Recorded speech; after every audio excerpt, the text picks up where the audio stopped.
Me llamo Mateo Estrada, tengo 26 años y pasé 4 años sirviendo como halcón de primera línea para la gente de los Mayos en Culiacán. Hoy estoy encerrado en una celda de máxima seguridad, bajo protección federal, esperando una condena que jamás voy a terminar de pagar. Y lo que voy a contarles esta noche, sobre la madrugada en que los chapitos entraron a barrer nuestro barrio y destrozaron todo lo que conocíamos, nunca lo han escuchado antes. Quienes ven esto desde fuera, a través de una pantalla o escuchando un corrido con la música a todo volumen en su coche, se piensan que este desmadre es puro dinero rápido, camionetas del año y mujeres finas. Piensan que andar en la maña es caminar por la calle con el pecho inflado y sentirte el dueño del pavimento. No tienen ni la más remota idea de la cochinada en la que se meten. Estar de halcón no es ser un personaje de película. Es ser una antena humana colocada en la esquina más pestilente de la ciudad, aguantando frío, lluvia y un calor infernal de 40 grados a la sombra, tragando humo de escape y polvo, con las tripas hechas nudo cada vez que escuchas el rugido de un motor a lo lejos. Es vivir pegado a un radio Motorola chino que te quema la oreja, sabiendo que si te duermes 2 minutos, si te distraes viendo el celular o si se te apaga la batería, el castigo no es un regaño ni un descuento de tu sueldo. El castigo es que bajen 3 sicarios de una camioneta polarizada y te muelan a tablazos la espalda hasta que dejes de respirar. O que te metan un plomazo en la nuca y te avienten a un canal con una bolsa de plástico en la cabeza. Yo estuve ahí. Yo fui los ojos de la facción más vieja y pesada de Sinaloa en las entradas de la ciudad. Yo vi cómo se construía esa red de mentiras y vi, con mis propios ojos, la noche exacta en que todo ese imperio de papel se vino abajo en medio de ráfagas de calibre 50, traiciones entre compadres y gritos de gente rogando por su vida. A mí nadie me jaló a la maña con cuentos de hadas, ni me obligaron encañonándome a la primera. A mí me atrapó la necesidad y la cobardía, como a la mayoría de los morros que terminan pudriéndose en esto. Yo tenía 22 años y trabajaba como parchador en una vulcanizadora jodida en la salida a Mazatlán, cerca de la colonia Zapata. Ganaba una miseria que apenas alcanzaba para pagar la renta de un cuarto de lámina y comprarle los medicamentos a mi jefa, que tenía una falla en los riñones y necesitaba hemodiálisis 2 veces por semana. Mi hermano mayor, el Saúl, era el que mantenía la casa haciendo fletes en una camioneta vieja. Pero el Saúl cometió el error más grande de su vida. Para pagar una deuda de juego y completar para las medicinas de mi mamá, le pidió un préstamo de 300,000 pesos a un comandante local de los Mayos, un sujeto al que todos le decían el Flaco. 100,000 pesos con un interés del 20% mensual. Una locura, una trampa de la que nadie sale libre. Saúl pensó que moviendo un par de cargamentos de fayuca o haciendo favores de transporte, saldría del problema en 3 meses. Pero la suerte no existe en Culiacán. Un martes por la noche, regresando de un flete por la carretera costera, a Saúl se le reventó una llanta delantera, se salió del camino y se estrelló de frente contra el pilar de un puente. Murió al instante. Ni siquiera quedó cuerpo completo para velarlo bien en la caja. Al día siguiente del entierro, cuando todavía teníamos la tierra húmeda del panteón en las suelas de los tenis y mi jefa no paraba de convulsionarse del llanto en la cama, se frenó afuera de la vulcanizadora una camioneta Sierra Negra, doble cabina, con los vidrios negros como la noche. Se bajó el Flaco en persona. Traía un sombrero tejano blanco, una escuadra con cachas de oro fajada en el pantalón y 2 tipos atrás cargando cuernos de chivo con cargadores de disco. No hubo pésame. No hubo un «lo siento por tu hermano». El tipo se paró frente a mí, escupió un chorro de saliva con jugo de tabaco al piso y me dijo sin rodeos que la deuda del Saúl no se había muerto en el accidente. Me dijo que el dinero era de la empresa y que la empresa no regalaba ni un centavo a nadie. Me dio 72 horas para entregarle los 300,000 pesos más los intereses acumulados, o de lo contrario, sus muchachos iban a ir al cantón de mi jefa a prenderle fuego con ella adentro para cobrar la fianza con el terreno. Yo sentí que el suelo se me abría bajo los pies. Temblaba como un perro mojado. Le rogué, Le juré que yo no tenía ese dinero, que la vulcanizadora no era mía, que nos dejara trabajar para irle pagando de 1,000 pesos por semana. El flaco soltó una carcajada helada que me puso los pelos de la nuca de punta. Luego hizo una seña a uno de sus guaruras. El tipo metió la mano a una mochila táctica y sacó un radio Motorola negro, un cargador de pared y una bolsa con 3 baterías de repuesto. El flaco me aventó el radio al pecho. Me dijo que a partir de ese segundo, la deuda la iba a pagar con trabajo. Me dijo que mi hermano había sido un pendejo, pero que yo tenía cara de ser más despierto. Y que si quería que mi mamá siguiera respirando, desde esa misma tarde me iba a sentar en la esquina del Boulevard Zapata con la motocicleta itálica 125 que me iban a dejar asignada. Mi trabajo era velar la entrada de las patrullas de la policía estatal, las camionetas de la Marina y cualquier vehículo sospechoso que no fuera de la zona. Si pasaba algo y yo no avisaba en menos de 10 segundos, la siguiente ráfaga de AK-47 iba a ser para mi jefa. Así firmé mi contrato con el infierno. No con sangre sobre un papel, sino con la saliva de un capo y el peso helado de un radiotransmisor en la palma de mi mano. Mi primera noche en la esquina fue una tortura que duró 12 horas continuas. Me pusieron en un crucero donde hay un Oxxo y una cenaduría que nunca cierra. Me dieron una lista de claves memorizadas que tuve que repetirme mentalmente hasta que me dolieron las sienes. A la policía estatal le decían los guindas. A la Marina, los marisqueros, o las verdes. Al ejército, los verdes secos.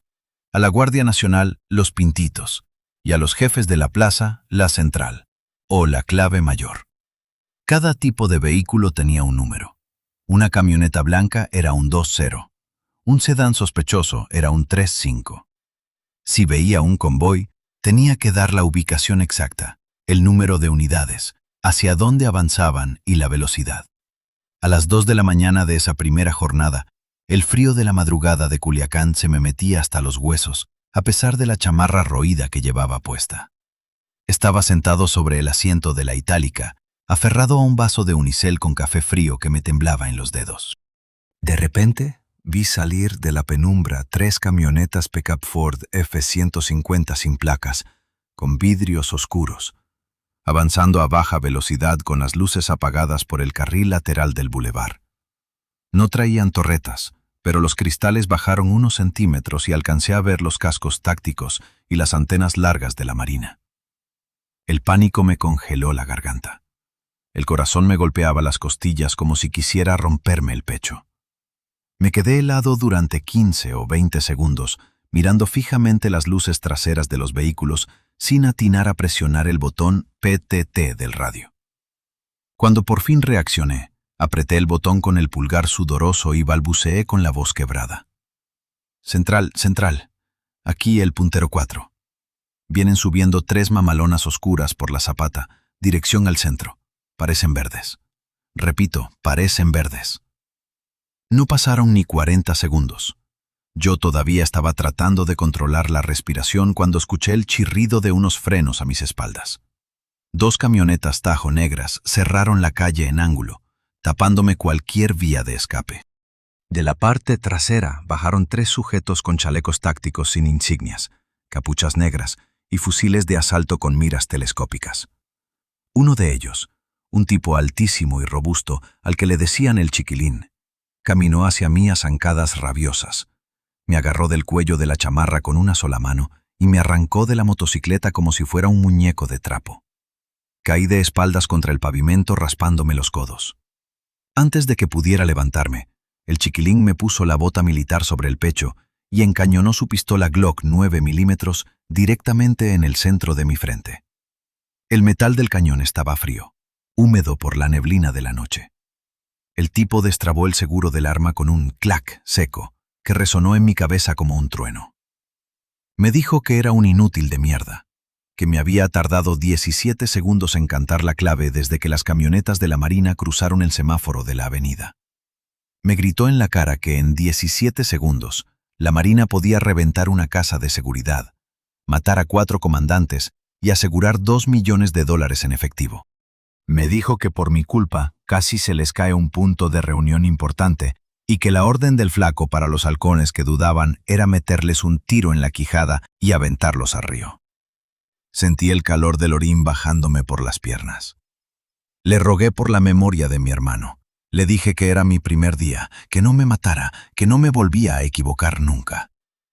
El chiquilín se me quedó viendo a los ojos a través de las rendijas de la capucha durante unos segundos que me parecieron una eternidad. Luego le dio una patada a mi casco que salió volando contra el poste de luz.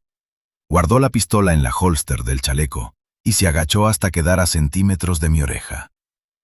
Me dijo que esa era la única oportunidad que iba a tener en la vida, que la siguiente vez no iba a escuchar el seguro de la pistola porque el tiro ya iba a estar dentro de mi cráneo. Antes de subirse de nuevo al atajo, me aventó al suelo un fajo de billetes de 500 pesos arrugados. Eran 3,000 pesos. Mi primer pago por la guardia. Ahí entendí la trampa diabólica de este negocio. Te aterrorizan hasta dejarte sin alma, pero te meten dinero en la bolsa para que pienses que estás ganando algo. A los 6 meses de estar en la esquina, la culpa y el miedo se me empezaron a adormecer. El cuerpo humano es una porquería que se acostumbra a todo, hasta al olor de la muerte. Ya no temblaba cuando hablaba por el radio. Aprendí a distinguir el sonido del motor de una patrulla estatal del de un vehículo militar a 3 cuadras de distancia. Aprendí a leer los rostros de los conductores, a identificar a los agentes encubiertos de la fiscalía por la forma en que se cortaban el cabello y los lentes oscuros que usaban aunque estuviera nublado.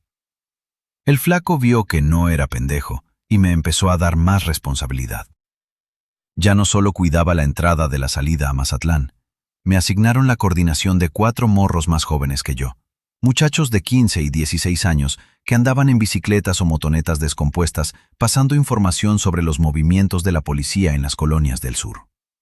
Pero el bautizo de fuego, el momento en que me di cuenta de que mi alma ya estaba podrida y que no había vuelta atrás, ocurrió una noche helada de octubre. Recibí un aviso por la frecuencia privada del flaco. Me ordenó trasladarme de inmediato a un taller mecánico abandonado cerca de la salida a Culiacancito, en los límites de la ciudad. Cuando llegué en mi moto, el lugar estaba rodeado por 3 camionetas blindadas con los motores encendidos. Adentro del taller, la luz de un solo foco desnudo que colgaba del techo iluminaba una escena que me dio náuseas. En el centro del galerón de concreto, atado con cinta canela a una silla de plástico rota, había un hombre de unos 30 años. Estaba golpeado salvajemente. Tenía la cara hinchada, el pómulo izquierdo hundido y la camisa blanca manchada de sangre seca y grasa de motor. A un lado estaba el flaco, fumándose un cigarro con la mirada fría, y el chiquilín, sosteniendo un bate de béisbol de aluminio manchado de rojo. El flaco me miró llegar. Me hizo una seña con la mano y me dijo: «Ven acá, Mateo. Agarra esa lámpara sorda y alúmbrale la cara a este perro». Yo tomé la linterna táctica con las manos temblorosas y enfoqué el haz de luz blanca directamente sobre los ojos hinchados del tipo.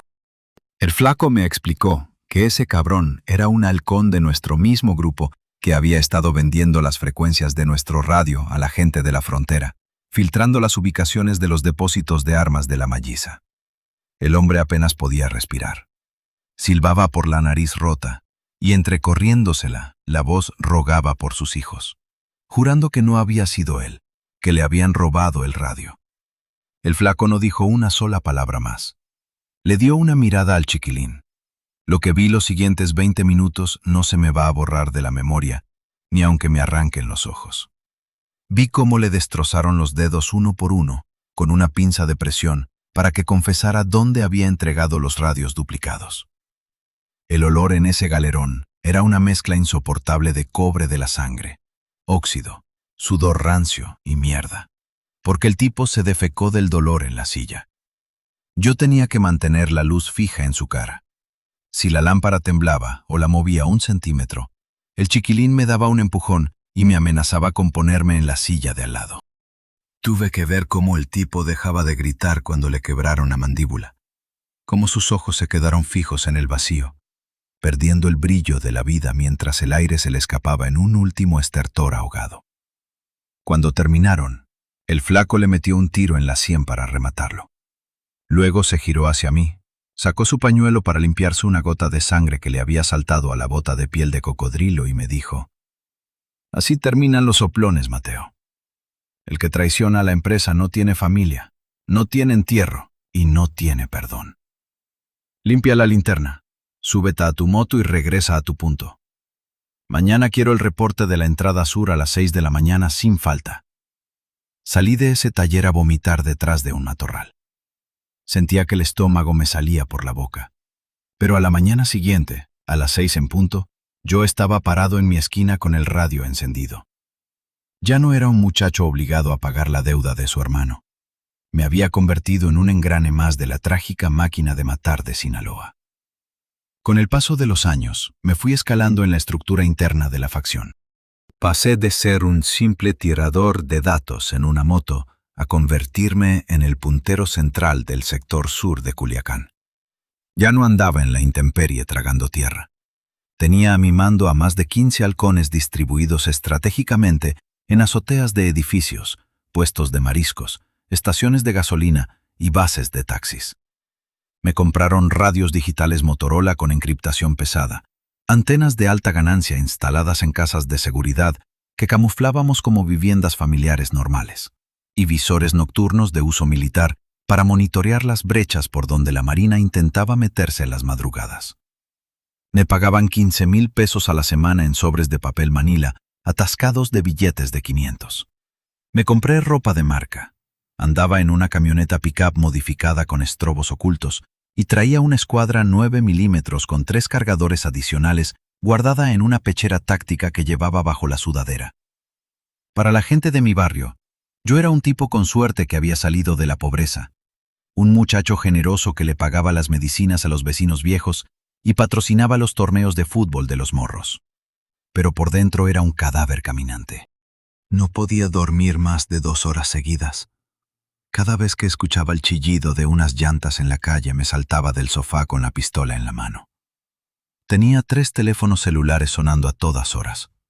Sabía exactamente qué comandantes de la policía cobraban nómina con nosotros, qué casas de seguridad tenían secuestrados a rivales y en qué ranchos del Salado se guardaban los cargamentos de fentanilo y cocaína que iban para la frontera. Vivía en una jaula de oro construida sobre tumbas, sabiendo que en cualquier momento la puerta se iba a cerrar de golpe. Y la puerta se cerró de la manera más sangrienta e imprevista la madrugada del 9 de septiembre. Nadie en la estructura de los Mayos esperaba la magnitud del golpe. Había rumores, sí. Se decía en la frecuencia que las cosas entre los viejos mandos del señor Mayo y la gente de los Chapitos estaban frágiles después de la captura del patrón en Estados Unidos, que la tregua de años se estaba desmoronando por acusaciones de traición al más alto nivel. Pero los comandantes de nuestro sector nos decían que no pasaba nada, que la plaza era de la Malliza y que nadie tenía los huevos para meterse a Culiacán a pelear la casa matriz. Se equivocaron rotundamente. Esa noche, el calor en Culiacán era sofocante, denso, de esos días en que ni la brisa del río refresca las calles. Yo estaba postrado en mi centro de mando improvisado, la azotea de un edificio de 2 pisos donde funcionaba una refaccionaria sobre la calzada Heroico Colegio Militar. Tenía 3 radios puestos sobre una mesa de plástico, un par de binoculares térmicos y una hielera con sueros y refrescos. Todo estaba en aparente calma. Las frecuencias transmitían el murmullo habitual de la madrugada. Halcones reportando el paso de un camión de basura, el cierre de un bar, el patrullaje de rutina de una unidad de la municipal que ya estaba arreglada. De repente, a las 2 de la mañana con 14 minutos, la frecuencia principal de los Mayos se quebró por completo. El silencio de la noche fue destruido por una ráfaga estruendosa de gritos, estática feroz y disparos de fondo que sonaban tan fuertes que saturaban los micrófonos de los radios. «Central, central, nos están cayendo por la 9ª. Son los de la pizza. Vienen en un convoy masivo. Vienen armados hasta los dientes. Traen monstruos blindados y 50s. Nos traicionó la gente del sector 6. Nos abrieron la puerta». La voz en el radio no era la de un novato. Era la del comandante R8, un tipo curtido en 100 enfrentamientos que jamás perdía la calma. Pero esa noche su voz sonaba aterrorizada, ahogada por el ruido de explosiones de granadas y el martilleo incesante de metralletas pesadas. Antes de que yo pudiera asimilar lo que estaba escuchando, el cielo del sur de Culiacán se iluminó con luces rojas y verdes, trazadoras cruzando la noche de un extremo a otro. El retumbar de los disparos se escuchaba a lo lejos como si estuviera tronando una tormenta eléctrica directamente sobre la ciudad. Me pegué los binoculares térmicos a los ojos y miré hacia el bulevar principal. Lo que vi me heló la sangre. Avanzando a más de 80 kilómetros por hora, sin luces encendidas pero escupiendo fuego por las escotillas, venía un convoy de al menos 25 camionetas pick-up de modelo reciente, seguidas por 3 vehículos artesanales blindados, conocidos como monstruos, montados sobre chasis de camiones de carga con placas de acero de 1 pulgada de grosor. Traían metralletas Browning calibre .50 montadas en torretas giratorias. En los costados de las camionetas traían pintadas con aerosol blanco rebanadas de pizza o el número 701. Era la gente de los Chapitos que había entrado a sangre y fuego a limpiar la plaza, ejecutando una ofensiva coordinada en más de 10 puntos estratégicos de Culiacán de manera simultánea. No venían a tomar posiciones de manera discreta, venían a masacrar todo lo que oliera a la malliza.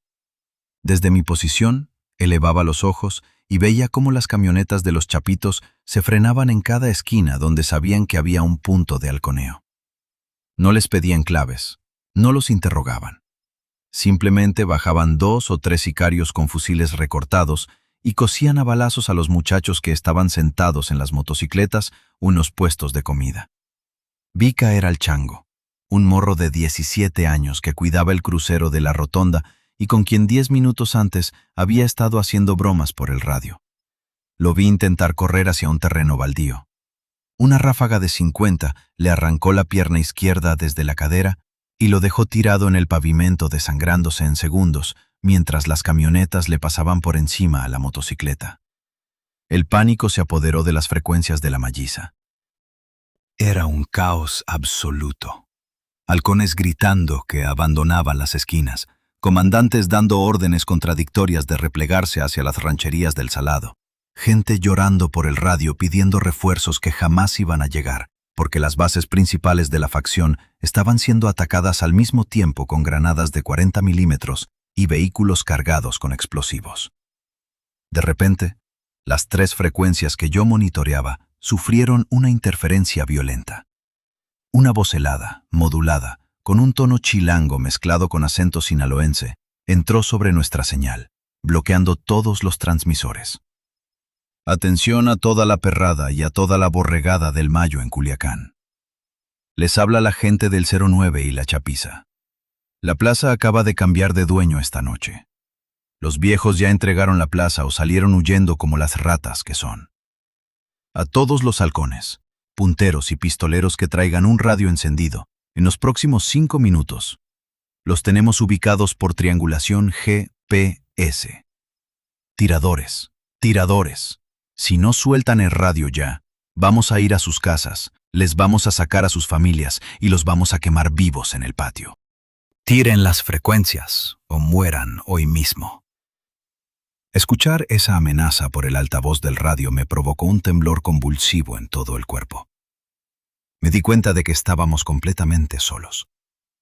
La policía no iba a entrar. Las patrullas estaban guardadas en los cuarteles o cooperando con la facción atacante para bloquear las salidas de la ciudad. El ejército no intervenía todavía, esperando a que los 2 grupos se destrozaran entre sí antes de salir a levantar los cadáveres. Me quité el chaleco táctico, agarré 2 de los radios transmisores y los estrellé con rabia contra el piso de concreto hasta hacerlos pedazos, sacándoles las baterías para que no pudieran rastrearme.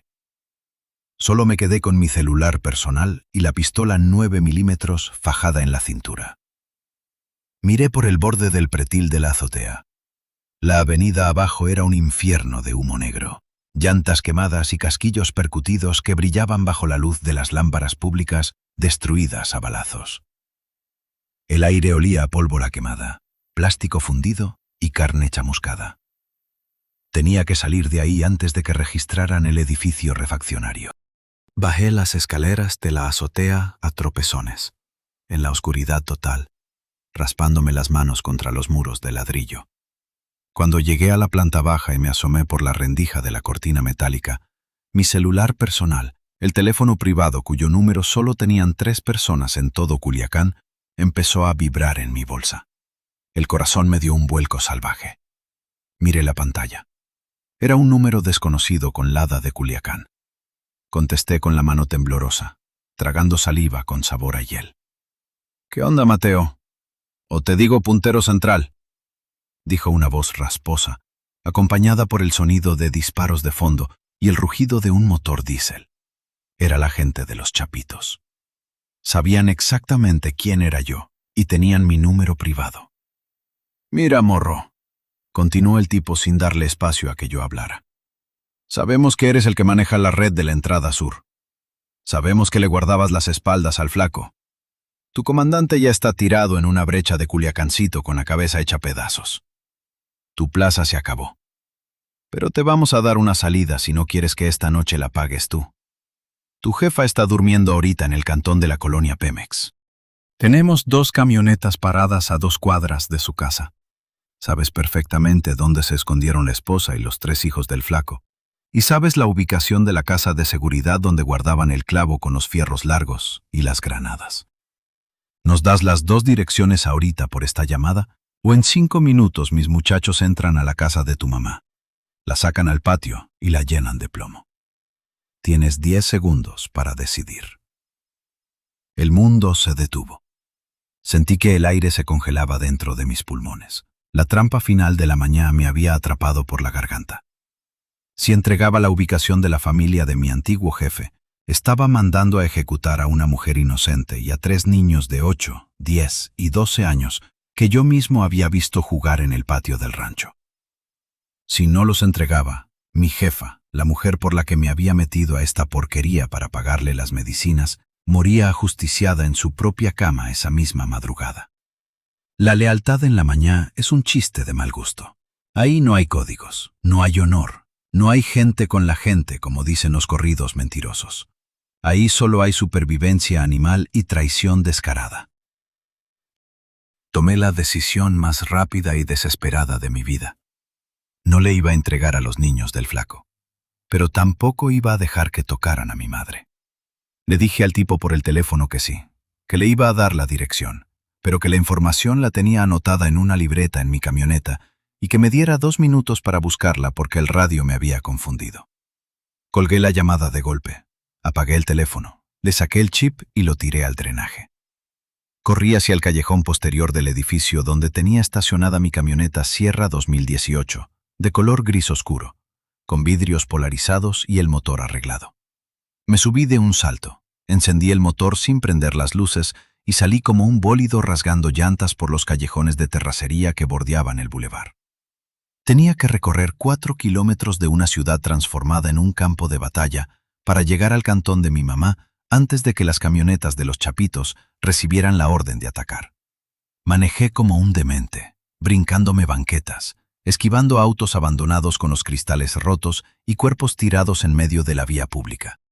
A 2 cuadras de llegar a la casa de mi madre, en el cruce de la Avenida México con la calle Ciudades, vi las luces rojas de 2 camionetas pick-up atravesadas a mitad de la calle.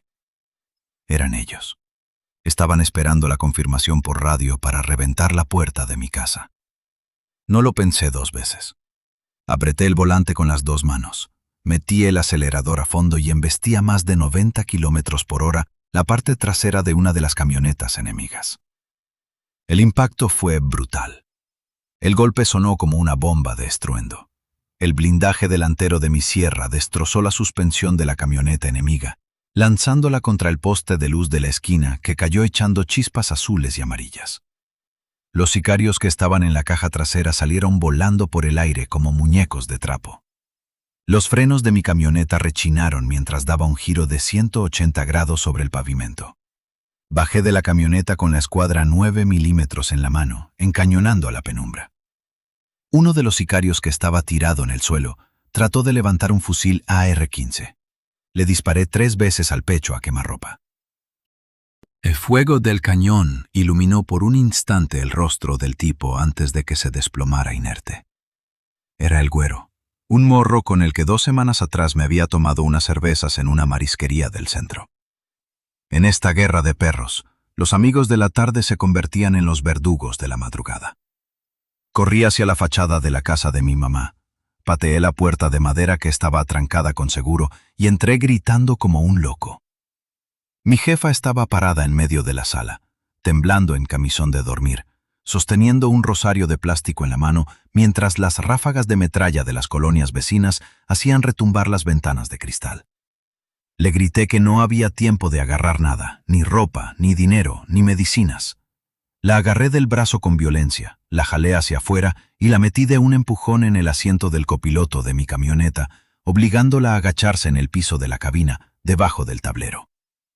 Mi mamá me miraba con los ojos desorbitados por el terror, preguntándome entre sollozos qué estaba pasando, qué le había hecho a mi cara que la traía llena de sangre por el impacto del choque. No le contesté nada. Solo le puse mi chamarra encima para protegerla de los cristales rotos. Metí reversa a toda velocidad y salí huyendo de la colonia mientras la segunda camioneta de los Chapitos comenzaba a dispararnos desde la esquina.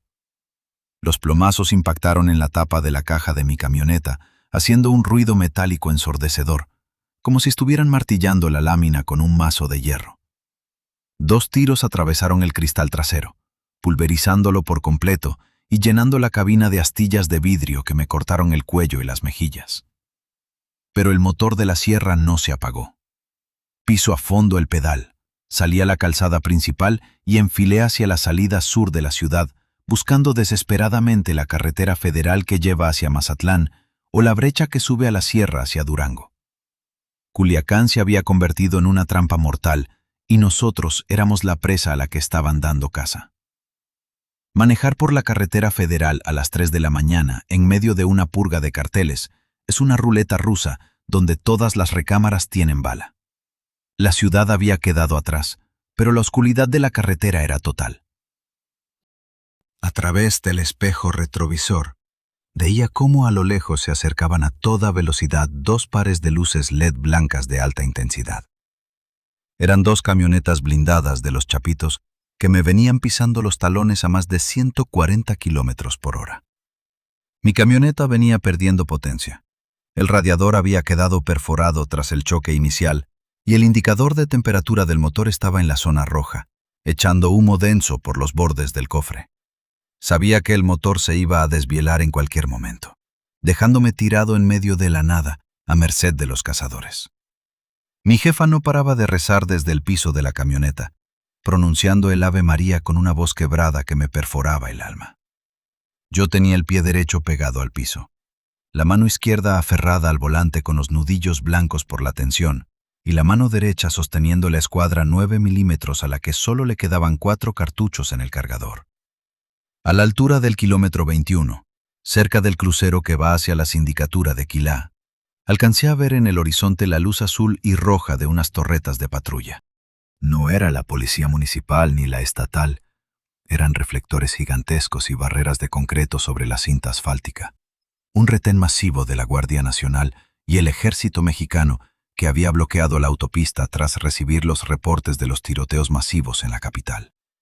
Había 3 vehículos blindados de N-11 del Ejército atravesados en la vía, soldados parapetados detrás de sacos de arena con fusiles FX-05 y metralletas calibre .50 apuntando directamente hacia el carril por donde yo venía. En ese segundo cruce de decisiones que te cambian la vida para siempre, supe que solo tenía 2 opciones: frenar y tratar de darme la vuelta, lo que significaba que las 2 camionetas que me perseguían me iban a alcanzar y nos iban a masacrar a mi mamá y a mí a un lado de la carretera. O embestir el retén militar y entregarme a las fuerzas federales. Preferí la cárcel 1000 veces antes que la muerte a manos de los Chapitos. Le grité a mi mamá que se agarrara con todas sus fuerzas de la estructura del asiento. Apagué las luces de la camioneta para que los soldados no me identificaran como un ataque directo. Me agaché detrás del volante y dejé que la sierra se fuera a toda velocidad contra los sacos de arena y el costado de uno de los vehículos militares. El choque fue descomunal. La camioneta saltó sobre los sacos de arena, golpeó la defensa de acero del vehículo blindado del ejército y se detuvo de golpe con un estruendo de láminas retorcidas y vapor saliendo del motor destrozado. Las bolsas de aire se desplegaron en mi cara con un golpe seco que me dejó aturdido, con la nariz sangrando y un zumbido agudo en los oídos. Inmediatamente, la noche se llenó de luces tácticas blancas encandilándome a través del parabrisas estrellado y voces militares gritando órdenes con furia desmedida. Bájense del vehículo con las manos arriba. Suelten las armas o abrimos fuego. ¡Piso! ¡Piso! ¡Todo el mundo al piso! Las dos camionetas de los chapitos que venían persiguiéndome frenaron en seco a 300 metros de distancia. Dieron a vuelta sobre la carretera raspando llantas y huyeron a toda velocidad en sentido contrario hacia Culiacán, sabiendo que no podían enfrentarse a un contingente militar completo con blindaje pesado. Estábamos a salvo de los sicarios, pero la libertad se me había terminado para siempre. Sostuve la pistola con 2 dedos. La tiré por la ventana rota de la camioneta para que los soldados vieran que no estaba armado y saqué las 2 manos ensangrentadas por el cristal. Gritaba con todas las fuerzas que me quedaban en los pulmones. «¡No tiren! Traigo a mi mamá herida. Nos venía persiguiendo la maña. ¡Me entrego! ¡Me entrego! ¡No tiren, por favor!». Los soldados no tuvieron piedad. 2 agentes de la Guardia Nacional abrieron la portezuela del conductor de un tirón. Me agarraron del cabello y de la ropa y me arrojaron violentamente contra el pavimento húmedo de la carretera. Me pusieron una bota pesada sobre la nuca, presionándome la cara contra el asfalto que olía a aceite quemado. Me doblaron los brazos hacia atrás con una fuerza brutal que casi me zafa los hombros y me colocaron candados de mano metálicos que se me enterraron en las muñecas hasta hacerme sangrar. Mientras estaba tirado ahí, con la mejilla pegada a las piedras de la carretera, vi cómo 2 médicos militares sacaban con cuidado a mi mamá de la camioneta. Ella lloraba a gritos, pidiéndole a los soldados que no me mataran, que yo era su hijo, que me perdonaran la vida. Un capitán del ejército se me acercó, me levantó de la barbilla con la punta de su bota para mirarme la cara y me dijo: «Ya te tocó tu hora, morrito. Se te acabó el jueguito de la maña». En ese instante, viendo a mi madre ser subida a una ambulancia militar y sintiendo el peso de las esposas en mis muñecas, respiré por primera vez en 4 años sin sentir el miedo a que me mataran en la siguiente esquina. Estaba destruido, estaba detenido, pero estaba vivo. Hoy les hablo desde el fondo de una celda de 3 por 2 metros en un penal federal del centro del país. No hay ventanas aquí adentro. Solo hay 4 paredes de concreto gris, una barra de cemento que me sirve de cama, un excusado de aluminio que hiele a amoníaco todo el día, y una luz fluorescente blanca que nunca se apaga, las 24 horas del día, los 7 días de la semana, para evitar que nos suicidemos. Estoy esperando una condena por delincuencia organizada, portación de armas de uso exclusivo del ejército y asociación delictuosa que me va a dar entre 25 y 30 años de prisión. Si salgo de este lugar, voy a ser un viejo de más de 50 años, sin juventud, sin salud, sin nada. Mi jefa está viva, gracias a Dios, metida en un programa de protección de testigos en un estado lejano donde nadie la conoce. Vive con un nombre falso, comiendo de la caridad del gobierno, sola, enferma, llorando todas las noches porque sabe que a su hijo nunca lo va a volver a abrazar fuera de una celda de visitas con un cristal blindado de por medio. Decidí hablar esta noche. Decidí contar esta porquería sin censura y sin maquillaje, no para dar pena. No quiero la lástima de ninguno de ustedes. Tampoco lo hago para hacerme el valiente o el famoso. Lo hago porque sé perfectamente que del otro lado de esta pantalla hay miles de morros en México, en Colombia, en Guatemala, en Estados Unidos, que están viendo videos de corridos tumbados en sus celulares a las 3 de la mañana. Morros de 15, 17, 20 años, que viven en colonias jodidas como la mía, que no tienen trabajo, que se sienten invisibles y que están pensando que aceptar un radiotransmisor, ponerse una pechera táctica y sentarse en una esquina a halconear por 5,000 pesos a la semana los va a hacer hombres respetados. Están pensando que el cartel es una familia, que el jefe los va a cuidar y que si se portan bien, van a terminar siendo comandantes con camionetas del año y cadenas de oro. Escúchenme bien, cabrones. Y grábense esto en la cabeza antes de que sea demasiado tarde. La maña no es una familia. La maña es un triturador de carne humana que se alimenta de la miseria y la ignorancia de morros pendejos como lo fui yo. Para los capos, para los señores millonarios que viven en ranchos de lujo con aire acondicionado, mientras mandan a matar a la gente, ustedes no son nada. No son soldados, no son compadres, no son héroes de ningún corrido. Son peones desechables, carne de cañón que cuesta 2,000 pesos y un radio chino. El día que la plaza se calienta, el día que los jefes se pelean entre ellos o cambian de bando por dinero, a nadie le importa si le serviste fielmente durante 4 años. No hay lealtad. Te van a vender, te van a matar o te van a mandar a encarcelar para salvar sus propios cueros. Todos los muchachos con los que yo empecé en la vulcanizadora, todos los halcones que compartieron frecuencia conmigo en la entrada sur de Culiacán, están muertos. Ninguno llegó a los 30 años. Unos están enterrados en fosas clandestinas que nadie va a encontrar nunca. Otros quedaron calcinados adentro de camionetas en las brechas. Otros fueron arrojados a los canales envueltos en cobijas. Ninguno tiene un monumento. Ninguno tiene un corrido que la gente recuerde. Solo dejaron madres destrozadas, familias arruinadas y tumbas olvidadas sin cruz. Si estás pensando en agarrar un radio para pagar una deuda, para comprarte unos tenis de marca o para impresionar a las morras de tu barrio, tira esa mierda al drenaje ahorita mismo. Prefiero 1000 veces que te partas la espalda 12 horas al día cargando sacos de cemento en una obra por una miseria de sueldo, a que sientas el frío de un cañón de 9 milímetros en la nuca a las 3 de la mañana, mientras escuchas por el radio que tus propios compañeros vienen a quemarte la casa. La vida fácil no existe. La lana de la maña no es lana. Es sangre prestada que te van a cobrar con los intereses más caros del mundo, quitándote la libertad, la tranquilidad y la vida. Yo ya no tengo remedio. Mi vida se acabó esa madrugada de septiembre en la carretera a Mazatlán. Pero tú que me estás escuchando en tu cuarto, tú todavía estás a tiempo de salvarte. Suelta el radio. Salte de esa cochinada hoy mismo.